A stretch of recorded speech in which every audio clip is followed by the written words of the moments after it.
사람들은 말합니다. 이건 끔찍한 사고였다고. 하지만 묻고 싶습니다.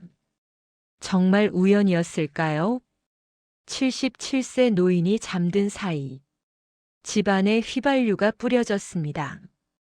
그리고 불타는 방 창밖에 그녀의 가족이 서 있었습니다. 의사들은 말했습니다.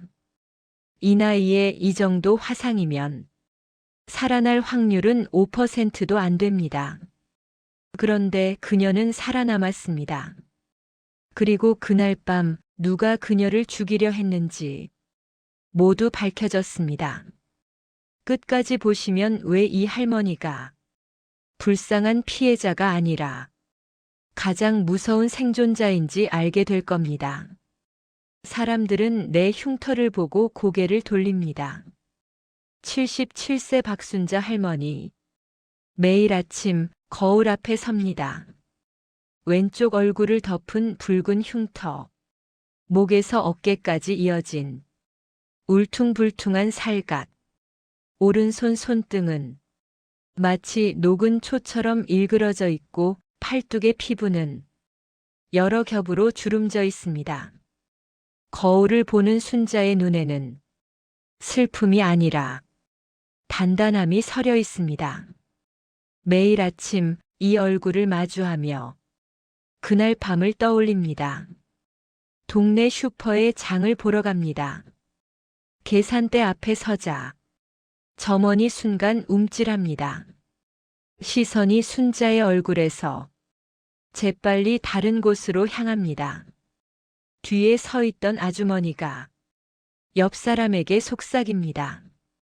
저 할머니 불에 타셨나 봐. 버스 정류장에서 기다릴 때도 마찬가지. 아이가 순자를 보고 엄마 뒤로 숨습니다. 엄마는 난처한 표정으로 아이 손을 잡아 끕니다. 사람들의 시선은 언제나 똑같습니다. 놀라움, 동정, 그리고 불편함. 순자는 이미 익숙합니다. 동네 사람들은 수군거립니다. 박 할머니 어쩌다 저렇게 됐대? 불조심 못하셔서 그렇게 됐대. 나이 드시니까 깜빡하신 거지 뭐. 불쌍한 할머니. 부주의한 노인. 세상은 그렇게 그녀를 규정했습니다. 하지만 박순자는 그들이 모르는 진실을 알고 있습니다. 이 흉터는 사고의 흔적이 아닙니다. 내 가족이 나를 죽이려 했던 그날 밤의 증거입니다. 내 딸과 사위가 나를 불태우려 했던 증거. 순자는 매일 아침 거울을 보며 다짐합니다. 절대 잊지 않겠다고. 절대 무너지지 않겠다고. 이 흉터는 약함의 표시가 아니라 내가 싸워서 이겼다는 증명이라고. 오늘도 순자는 지팡이를 짚고 집을 나섭니다. 사람들의 시선 따위 더 이상 신경 쓰지 않습니다. 2021년 3월 12일 그날 밤. 2021년 3월 12일 경기도 이천시 새벽 2시 47분. 박순자는 이상한 냄새에 잠에서 깼습니다. 코를 찌르는 날카로운 냄새. 처음엔 가스가 샌 줄 알았습니다. 하지만 곧 깨달았습니다. 휘발유. 눈을 뜨는 순간 침실은 이미 불길에 휩싸여 있었습니다. 커튼에서 시작된 불이 벽지를 타고 천장까지 번지고 침대 시트에도 불이 옮겨 붙었습니다. 비명을 지르려는 순간 뜨거운 연기가 목구멍을 태웠습니다. 숨을 쉴 수가 없었습니다.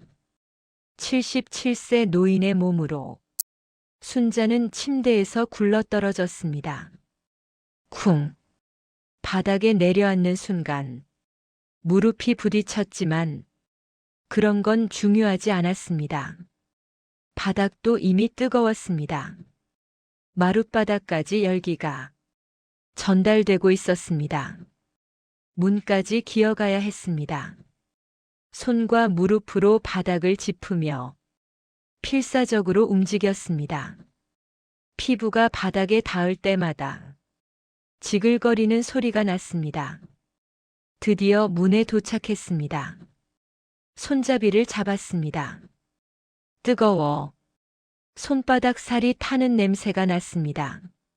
하지만 문은 열리지 않았습니다. 밖에서 잠겨 있었습니다. 그 순간 깨달았습니다. 이건 사고가 아니라는 것을, 누군가 일부러 나를 이 방에 가둬놓았다는 것을. 공포가 밀려왔습니다. 하지만 포기할 수 없었습니다. 창문밖에 없었습니다. 2층 침실 창문. 불타는 커튼을 헤치고 창문까지 기어갔습니다. 입고 있던 면 잠옷이 불에 붙어 피부에 달라붙기 시작했습니다. 뜨거운 통증이 온몸을 휘감았습니다. 하지만 멈출 수 없었습니다. 창문을 두드렸습니다. 유리가 깨지지 않았습니다. 더 세게. 손등의 살이 터져나갔습니다. 피가 흘렀지만 그것도 곧 열기에 마르고 타들어갔습니다. 다시. 마침내 유리가 깨졌습니다. 날카로운 유리 조각이 손을 베었지만 이제 그런 건 느껴지지도 않았습니다. 창틀을 넘어야 했습니다. 2층 높이 6m쯤 됩니다. 떨어지면 뼈가 부러질 겁니다. 죽을 수도 있습니다. 하지만 여기 남아있으면 확실히 죽습니다. 박순자는 마지막 힘을 다해 몸을 창밖으로 던졌습니다. 바람이 얼굴을 스쳤습니다. 그리고 충격. 잔디밭에 떨어지는 순간 어깨뼈가 부러지는 소리가 들렸습니다. 딱. 갈비뼈도 으스러졌습니다. 숨을 쉴 수가 없었습니다. 하지만 살아있었습니다. 희미해지는 의식 속에서 순자는 고개를 들었습니다. 그리고 그것을 봤습니다. 불타는 자신의 집 앞. 마당에 서 있는 두 사람. 딸 김미영. 그리고 사위 최태준. 미영은 손으로 입을 막고 있었고 태준은 무표정하게 불타는 2층 창문을 바라보고 있었습니다. 순자가 창문에서 떨어지는 것을 보고도 그들은 다가오지 않았습니다. 119에 전화하지도 않았습니다. 소리를 지르지도 않았습니다. 그저 지켜보고 있었습니다. 순자는 그 순간 모든 것을 이해했습니다. 이들이 한 짓이라는 것을, 딸과 사위가 나를 죽이려 했다는 것을. 의식이 끊어지기 직전 순자는 이를 악물었습니다. 살아야 한다. 반드시 살아서 이것들을 감옥에 보내야 한다. 그리고 모든 것이 어두워졌습니다. 이웃집 김선혜 씨가 창문으로 불빛을 보고 119에 신고한 것은 그로부터 7분 후였습니다. 5%의 확률. 아주대학교 병원 응급실. 새벽 3시 40분. 박순자가 실려왔습니다. 응급실 문이 열리고 들것이 굴러 들어왔습니다. 간호사가 비명을 지를 뻔했습니다. 전신이 타들어간 노인. 얼굴의 반은 검게 그을렸고 양팔은 살같이 벗겨져 붉은 살점이 드러나 있었습니다. 옷은 피부에 달라붙어 떼어낼 수도 없는 상태. 화상 전문의 이현우 교수가 급히 달려왔습니다. 환자 상태를 확인하는 순간 그의 얼굴이 굳었습니다. 전신 60% 화상. 얼굴, 목, 가슴, 양팔, 복부, 양쪽 허벅지. 2도에서 3도. 특히 얼굴과 목 부위는 기도까지 손상되어 즉시 기관 삽관이 필요했습니다. 차트를 본 이 교수는 조용히 한숨을 내쉬었습니다. 77세. 전신 60% 화상. 통계적으로 60% 이상 화상 환자의 생존율은 30% 미만입니다. 70세 이상 고령자의 경우 10% 이하로 떨어집니다. 77세의 60%라면 생존 확률은 5%도 안 됩니다. 의료진이 재빨리 움직였습니다. 소독, 괴사 조직 제거, 링거 투여, 항생제 투입. 모두가 최선을 다했지만 모두가 알고 있었습니다. 이 환자는 아마 살아남지 못할 거라는 것을. 응급처치를 마친 후 이현우 교수는 보호자를 찾았습니다. 대기실. 딸 김미영이 울고 있었습니다. 사위 최태주는 무표정한 얼굴로 커피를 마시고 있었습니다. 이 교수님이 다가갔습니다. 환자분 상태가 매우 위중합니다. 전신 60% 화상의 고령이시고 기도 손상도 심각합니다. 미영이 흐느끼며 물었습니다. 살 수 있나요? 엄마가. 이 교수는 잠시 망설였습니다. 솔직히 말씀드리면 이 나이에 이 정도 화상이면 생존 확률이 5%도 안 됩니다. 최선을 다하겠지만 최악의 상황도 각오하셔야 합니다. 미영은 더 크게 울었습니다. 그때 태준이 물었습니다. 그러면 얼마나 버티실 수 있을까요? 이 교수는 순간 이상한 느낌이 들었습니다. 어떻게 살릴 수 있느냐가 아니라 얼마나 버티느냐를 묻다니.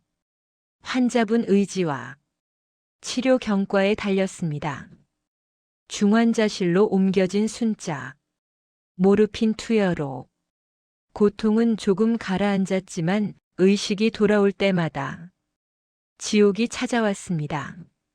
숨 쉴 때마다 폐가 타는 것 같았고 조금만 움직여도 피부가 찢어지는 것 같았습니다. 의료진은 매일 괴사 조직을 제거했습니다. 디브리드먼트. 타버린 피부와 조직을 메스로 잘라내는 과정. 순자는 매번 정신을 잃을 것 같은 고통을 느꼈습니다. 이렇게 고통스럽게 살아있느니 차라리 죽는 게 낫지 않을까? 그런 생각이 스쳤습니다. 하지만 그때마다 떠오르는 장면이 있었습니다. 창문 밖에 서서 불타는 집을 바라보던 딸과 사위의 모습. 아니야. 죽으면 안 돼. 죽으면 저것들이 이긴다. 반드시 살아야 해. 일주일이 지났습니다. 상태는 나아지지 않았습니다.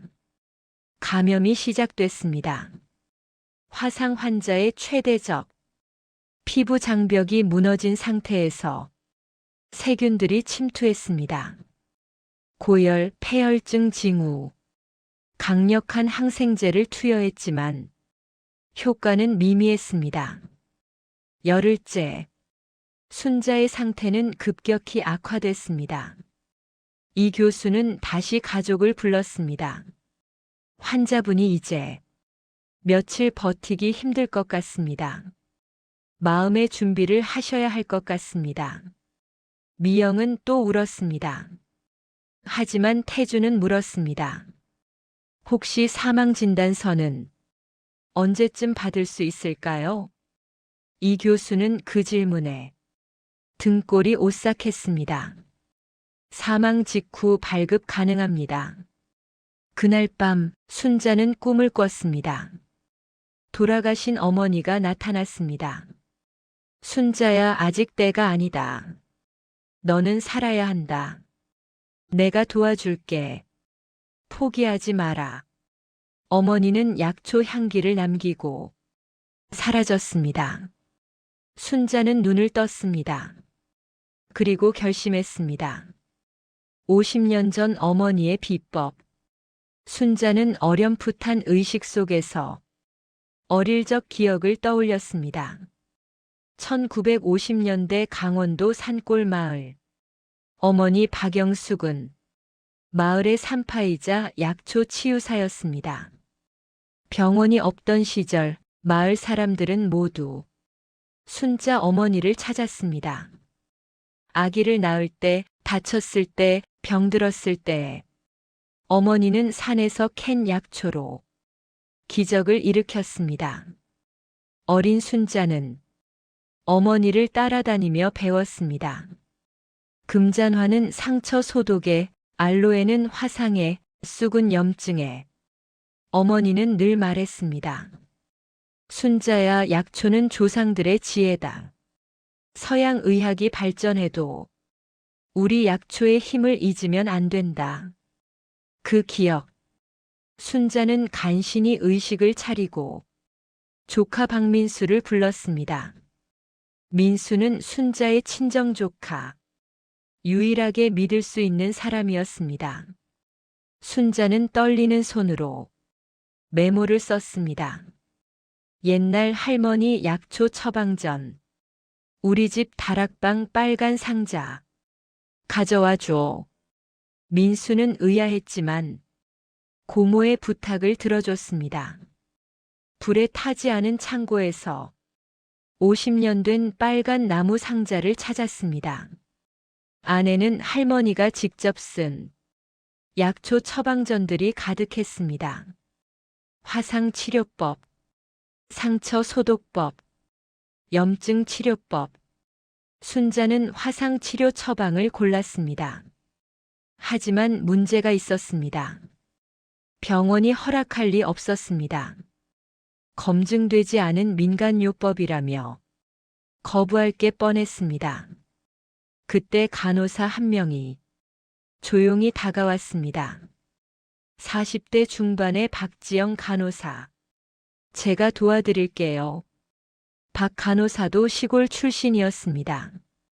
어렸을 때 할머니가 약초로 병을 치료하는 걸 봐왔습니다. 서양 의학을 배웠지만 전통 의학의 힘도 믿었습니다.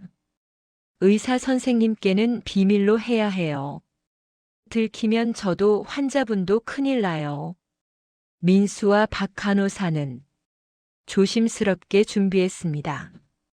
금잔화, 알로에, 꿀, 라벤더 오일, 쑥, 감초, 황기, 인삼. 민수는 한약방과 약초 시장을 돌며 재료를 구했습니다. 박 간호사는 밤 교대 근무 때 조용히 치료를 시작했습니다.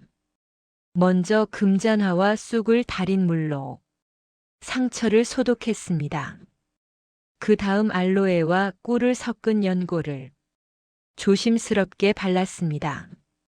라벤더 오일로 염증을 가라앉히고 황기와 인삼을 달인 차를 조금씩 먹었습니다.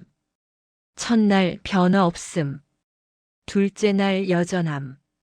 셋째 날 순자가 희미하게 말했습니다.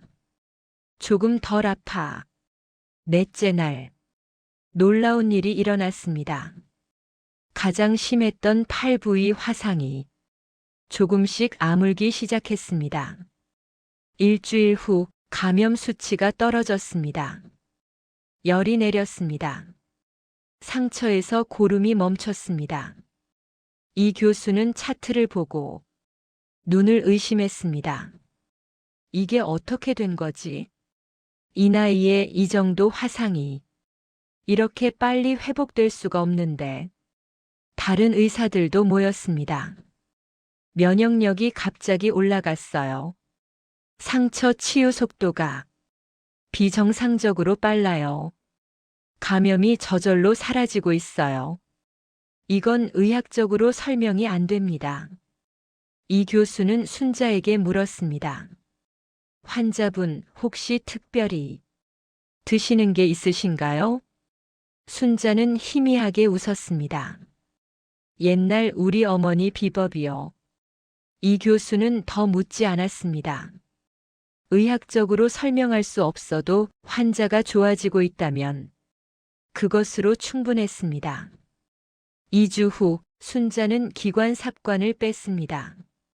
3주 후 중환자실에서 일반 병실로 옮겼습니다. 4주 후 휠체어에 앉을 수 있었습니다. 기적이었습니다. 5% 생존율. 그 5%에 들어간 것입니다. 그리고 이제 순자는 말할 수 있었습니다. 누가 자신에게 이런 짓을 했는지. 5년간의 치밀한 계획. 순자가 회복하기 시작하자 경찰이 움직였습니다. 이천경찰서 강력팀. 정민호 형사. 그는 처음부터 이 사건을 의심했습니다. 77세 노인이 사는 집에서 휘발유 냄새가 났다는 목격자 증언. 새벽 2시에 일어난 화재. 밖에서 잠긴 침실문. 그리고 무엇보다 딸과 사위의 이상한 태도. 정 형사는 병원을 찾았습니다. 할머니, 그날 밤 무슨 일이 있었는지 말씀해 주실 수 있으세요? 순자는 천천히 또박또박 말했습니다. 휘발유 냄새로 잠에서 깼어요. 문은 밖에서 잠겨 있었고요. 창문으로 뛰어내렸을 때 마당에 우리 딸하고 사위가 서 있었어요. 불타는 집을 그냥 보고만 있었어요. 정 형사의 눈빛이 차가워졌습니다. 즉시 과거 기록 조사에 들어갔습니다. 그리고 놀라운 사실들이 하나씩 드러났습니다. 5년 전 최태준이 김미영과 결혼했을 때 태준은 처음부터 순자의 재산에 관심을 보였습니다. 이천에 있는 3,000평짜리 땅, 남편이 평생 모아 남긴 재산, 시세 약 15억 원. 태준은 결혼 직후부터 그 땅 이야기를 꺼냈습니다. 어머님, 요즘 땅값 많이 올랐는데 한번 팔아볼까요? 개발 예정지라면서요? 팔고 아파트 사시면 편하실 텐데. 순자는 거절했습니다. 이건 내 장인어른이 평생 모은 거야. 함부로 팔 수 없어. 태준의 태도가 달라지기 시작했습니다. 딸 미영에게 속삭였습니다. 어머님이 너무 고집스러우셔. 연세도 있으신데 땅 관리가 쉽지 않잖아. 미영은 남편 편을 들었습니다. 엄마, 태준이 말이 맞는 것 같아. 나이도 있으시고 혼자 관리하시기 힘드시잖아. 순자는 섭섭했습니다. 딸이 어느새 남편 편만 들고 있다는 게. 그때부터 미영은 자주 찾아오지 않았습니다. 태준이 막았던 겁니다. 장모님은 나이 드셔서 머리가 안 좋으셔. 너무 자주 가면 스트레스 받으셔. 3년 전 태준은 순자를 병원에 데려가 치매 검사를 받게 했습니다. 어머님, 요즘 깜빡깜빡 하신다고 하셔서 검사 받아보시는 게 좋을 것 같아요. 검사 결과는 정상. 경도인지 장애도 없었습니다. 하지만 태준은 주변에 소문을 퍼뜨렸습니다. 장모님이 치매 초기래요. 요즘 헛소리도 하시고 기억도 잘 못하세요. 이웃들이 수군거리기 시작했습니다. 박 할머니 치매 오셨대. 그래서 요즘 이상한 소리 하시나 봐. 순자는 억울했지만 아무도 믿어주지 않았습니다. 2년 전 태준은 유언장 이야기를 꺼냈습니다. 어머님, 유언장 작성하셔야죠. 만약의 경우를 대비해서요. 순자는 단호하게 거절했습니다. 난 아직 건강해. 그런 거 생각하기 싫어. 태준은 화를 냈습니다. 도대체 왜 그러세요? 딸한테 물려주시면 되잖아요. 순자는 그제야 깨달았습니다. 이 사람은 오직 돈만 본다는 것을. 그날 이후 태주는 순자를 대놓고 무시했습니다. 인사도 하지 않았고 명절에도 오지 않았습니다. 미영은 그런 남편을 말리지 못했습니다. 정 형사가 조사한 결과 미영은 남편에게 심각하게 의존하고 있었습니다. 태주는 전형적인 심리적 조종자였습니다.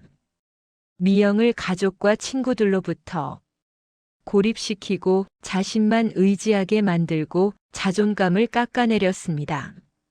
넌 나 없으면 아무것도 못해. 내 엄마는 우리 사이를 갈라놓으려고 해. 난 너한테 최선을 다하는데 넌 날 믿지 않아? 미영은 점점 남편의 말에만 귀를 기울였습니다. 그리고 결정적 증거. 1년 전 순자 명의로 5억 원짜리 생명보험이 가입됐습니다. 순자는 전혀 몰랐습니다. 태준이 미영 명의로 보험금 수령자를 지정하고 순자의 도장을 위조해서 계약했던 겁니다. 정 형사는 보험사 직원을 찾았습니다. 그날 계약하러 온 사람이 할머니 본인 아니었죠? 직원은 기억을 더듬었습니다. 딸이라는 분이 오셨는데 어머니가 몸이 불편하셔서 데리러 왔다고 했어요. 도장이랑 신분증은 있었고요. 위조였습니다. 태주는 1년 동안 계획을 세웠던 겁니다. 순자를 죽이고 보험금 5억과 땅 15억, 총 20억을 챙기는 계획. 정 형사는 주먹을 불끈 쥐었습니다. 이 나쁜 놈이 장모를 돈으로 본 거야. CCTV가 포착한 진실. 정민호 형사는 과학수사대와 함께 현장을 재조사했습니다. 불에 탄 집. 2층은 완전히 전소됐지만 1층은 일부 남아 있었습니다. 과학수사요원이 외쳤습니다. 형사님 여기 보세요. 침대 주변과 커튼 쪽에서 특이한 패턴이 발견됐습니다. 액체를 뿌린 흔적. 이건 명백히 인화성 액체를 살포한 패턴입니다. 자연 발화나 실수로는 이런 패턴이 나올 수 없어요.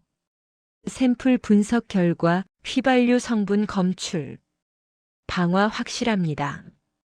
정 형사는 CCTV 조사에 착수했습니다.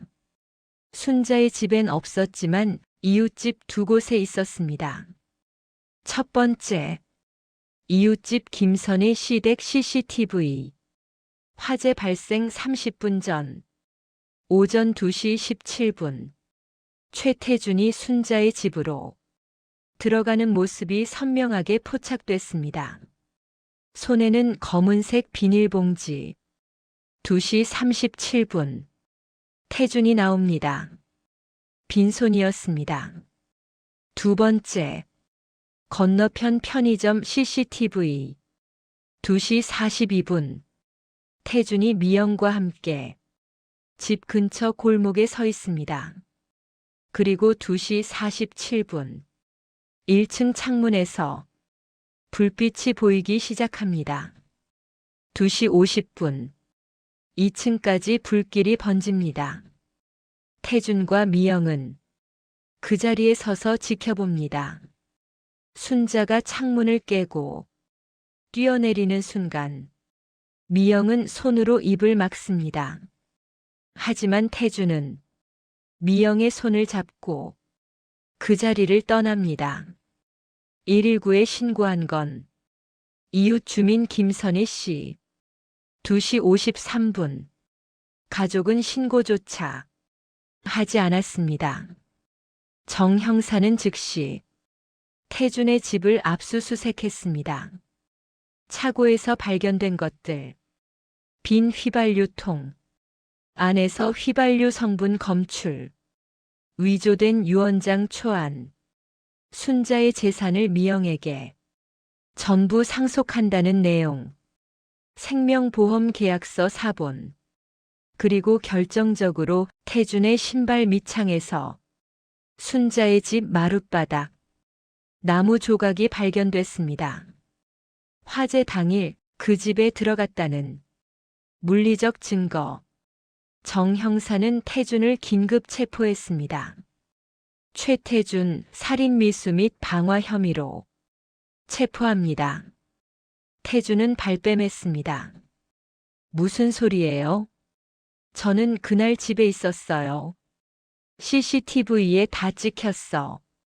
휘발유 통도 나왔고 신발에서 증거도 나왔어. 그건 누가 저를 모함하려고. 닥쳐. 장모님이 다 봤어. 내가 창밖에서 지켜본 거.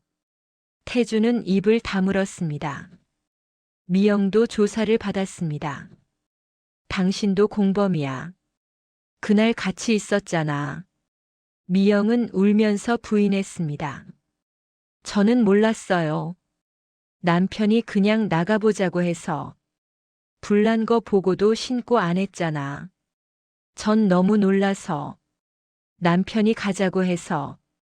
조사 결과 미영은 직접 방화에 가담하지는 않았지만 태준의 계획을 어느 정도 알고 방조한 것으로 드러났습니다. 정 형사는 순자를 찾아갔습니다. 할머니, 증거 다 나왔습니다. 사위놈이 한 짓 맞습니다. 순자는 담담하게 말했습니다. 알고 있었어요. 그날 밤 다 봤으니까요. 진술서 작성해 주셔야 해요. 재판에서 증언도 하셔야 하고요. 할게요. 나는 죽지 않았고 이제 증인이 되었으니까요. 순자의 눈빛은 차갑고 단호했습니다. 법정에서 마주한 가족. 2022년 6월 14일 수원지방법원 살인미수 및 방화 사건 공판. 방청석은 가득 찼습니다. 언론도 대거 출동했습니다. 77세 노모 방화 살인미수 사건. 딸과 사위, 재산 노린 폐륜 범죄. 순자는 휠체어를 타고 법정에 입장했습니다. 여전히 얼굴과 팔에 붉은 흉터가 선명했습니다. 방청객들이 숨을 죽였습니다. 피고인석. 최태준과 김미영. 태준은 무표정했고 미영은 고개를 숙인 채 울고 있었습니다. 재판장이 입을 열었습니다. 피고인 최태준, 피해자 박순자에게 할 말 있습니까? 태준은 침묵했습니다. 피고인 김미영은요? 미영은 흐느끼며 말했습니다. 어머니 정말 죄송해요. 검사가 일어섰습니다. 피고인 최태준은 피해자의 재산을 노리고 1년 이상 치밀하게 계획한 뒤 77세 노모를 살해하려 했습니다. 휘발유를 뿌리고 불을 지르는 극악무도한 방법으로 노인을 죽이려 한 범행은 반드시 엄벌에 처해야 합니다. 변호인이 반박했습니다. 피고인은 일관되게 혐의를 부인하고 있으며 CCTV는 피고인이 그 집에 있었다는 것만 보여줄 뿐 방화를 했다는 직접적 증거는 아닙니다. 검사가 증거를 제시했습니다. 휘발유통, 위조 유언장, 보험 증서, CCTV 영상, 과학수사 결과, 그리고 결정적으로 피해자 박순자의 증언. 순자는 증인석에 섰습니다. 재판장이 물었습니다. 피해자께서는 그날 밤 무엇을 보셨습니까? 순자는 천천히 또박또박 말했습니다. 창문을 깨고 떨어지면서 봤습니다. 제 딸 김미영과 사위 최태준이 불타는 집을 보며 서 있었습니다. 119에 신고하지도 않고 저를 구하려 하지도 않고 그냥 지켜보고 있었습니다. 법정이 술렁였습니다. 그 순간 깨달았습니다. 이들이 저를 죽이려 한다는 것을 태준의 변호인이 물었습니다. 피해자께서는 그날 밤 의식이 희미하지 않으셨습니까? 또렷했습니다. 죽을 만큼 아팠지만 정신은 또렷했습니다. 어둠 속에서 사람을 제대로 구별할 수 있었습니까? 제 딸과 사위를 30년 넘게 봐왔습니다. 어둠 속에서도 알아볼 수 있습니다. 변호인은 더 이상 묻지 못했습니다. 다음은 미영의 차례. 증인석에 선 미영은 어머니를 쳐다보지 못했습니다. 검사가 물었습니다. 피고인 김미영, 당신은 그날 밤 남편과 함께 불타는 집 앞에 있었습니까? 네. 왜 119에 신고하지 않았습니까? 저는 너무 놀라서 남편이 가자고 해서 어머니가 창문에서 떨어지는 것도 봤습니까? 미영은 울음을 터뜨렸습니다. 봤어요. 미안해요. 검사가 날카롭게 물었습니다. 남편이 어머니 집에 휘발유를 뿌리러 간다는 거 알고 있었습니까? 아니요. 하지만 새벽에 갑자기 어머니 집 앞에 나가자고 했을 때 이상하다고 생각 안 했습니까? 미영은 대답하지 못했습니다. 심리학자의 감정 결과가 제출됐습니다. 피고인 김미영은 배우자로부터 장기간 정서적 학대와 심리적 조종을 받아온 것으로 보입니다. 강압적 통제 관계에서 자율적 판단 능력이 심각하게 저하된 상태였습니다. 최종 변론. 검사는 엄벌을 요구했습니다. 피고인 최태준에게 징역 30년을, 피고인 김미영에게 징역 10년을 구형합니다. 2개월 후 판결이 나왔습니다. 피고인 최태준, 살인미수, 방화, 문서위조, 보험사기 혐의로 징역 25년을 선고합니다. 태준은 표정 하나 변하지 않았습니다. 피고인 김미영, 살인방조 혐의로 징역 3년, 집행유예 5년을 선고하며 심리치료명령 200시간을 부과합니다. 미영은 주저앉아 울었습니다. 법정을 나서며 어머니와 딸의 눈이 마주쳤습니다. 미영이 떨리는 목소리로 말했습니다. 엄마 정말 미안해요. 순자는 잠시 망설이다 말했습니다. 용서는 면죄부가 아니야. 내가 한 일에 대한 책임은 져야 해. 하지만 증오에 평생을 묶일 수는 없어. 치료받아. 내 인생 다시 살아봐. 미영은 무릎을 꿇고 울었습니다. 순자는 휠체어를 돌려 법정을 떠났습니다. 뒤돌아보지 않았습니다. 80세, 나는 다시 살아갑니다. 2023년 봄, 박순자는 불타버린 집을 완전히 허물었습니다. 그 자리에 새로운 것을 만들었습니다. 약초 정원.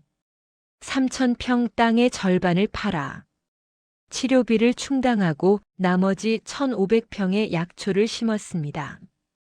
금잔화, 라벤더, 알로에, 쑥, 인삼, 그리고 어머니가 키우던 수십 종류의 약초들. 조카 박민수가 도왔습니다. 고모, 이거 다 관리하시려면 힘드실 텐데요. 괜찮아. 이게 내가 살아있다는 증거야. 순자는 매일 정원을 돌보았습니다. 흉터가 남은 손으로 흙을 만지고 약초에 물을 주고 잡초를 뽑았습니다. 고통스러웠지만 그 고통이 그녀를 살아있게 했습니다. 6개월 후 정원은 푸르게 자랐습니다. 순자는 병원을 찾아갔습니다. 아주대학교 병원 화상센터. 이현우 교수가 놀라며 맞았습니다. 할머니, 얼마만이세요? 교수님, 부탁이 하나 있어요. 순자는 자신이 만든 약초 연고를 가져왔습니다. 화상 환자들에게 이거 한번 써보게 해주실 수 있을까요? 이 교수는 망설였습니다. 할머니, 병원에서 검증되지 않은 약초를 쓰는 건 제가 살아있잖아요. 5% 확률로 살아난 사람이 증거예요. 이 교수는 고민하다가 연구 프로젝트로 진행하기로 했습니다. 임상시험은 아니고 보조치료로 사용해보죠. 6개월간의 테스트. 놀랍게도 약초 연고를 사용한 환자들의 상처 치유 속도가 20% 빨랐고 통증 완화 효과도 있었습니다. 이 교수는 인정했습니다. 할머니, 이거 효과가 있네요. 순자는 웃었습니다.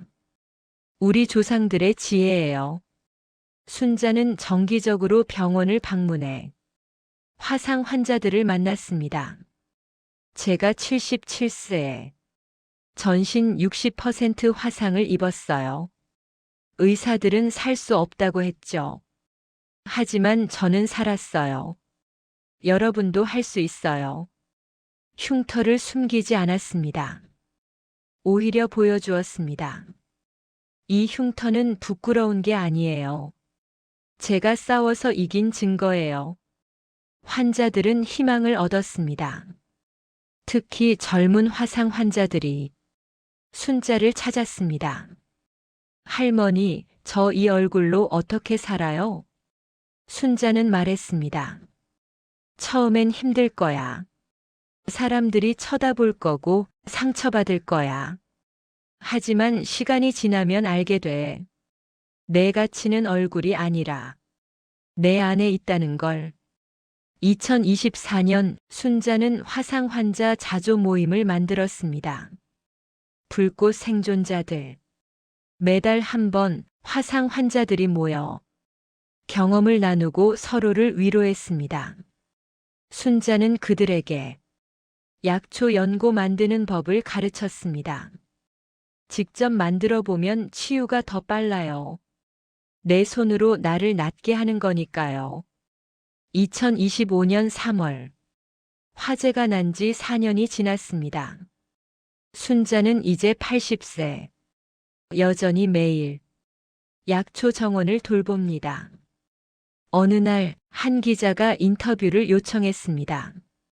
할머니, 딸에게 배신당하고 죽을 뻔하셨는데 어떻게 이렇게 밝게 사실 수 있어요?